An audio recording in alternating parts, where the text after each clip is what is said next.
aan dia e juventud ya ta biberi ben telefono nota manera nos antes nos stava ta hunga pa fo pero panang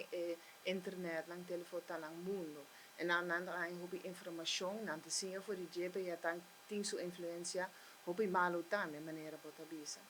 E denk zij nós temos zorg, nós temos worry over die zij, pas sobre zij, da abre oportunidade que nós juventud por vir a ficar de traficação de gente, pas sobre agora nós apoiamos de forma de grooming com gente adulto ou outro jovem, ou adulto que está pretender de estar jovem, tá ser amistad com não, e não por groom não tem processo que não te vir dependente de a persona of a persona tá ga je bijvoorbeeld een portret of een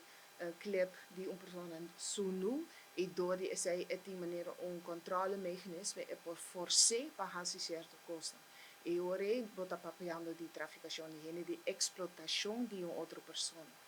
E per sei nosso commissar un par de anos passar cabo com a campanha que te chama no cai de trampa para informar e hobenang per também maior com nang por prevenir e sei com nang mucha com nang hoben takai den e trampa di outro gente que tem mal intenção. Interessante tá com maneseme ma mes da tra hopi bom cultuur team tour organisação tour NGO's nan kuta tra haribe tematica dus nós nota eigenlijk hasi investigação enquanto essa aqui. However, por pensa si mirando código de proteção, direito de mucha,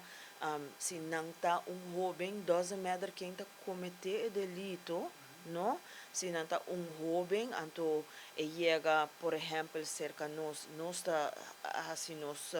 processo na pa manda e melde na unetin kubai e team nang kuta investigar ta hasi saki e uiteindelijk proberen indicador e proberen strafbaar para sobre com eta queda menor, no? E hasta se eta maior de idade mesmo tem diferente fator nang por lead na bom investigação para caso.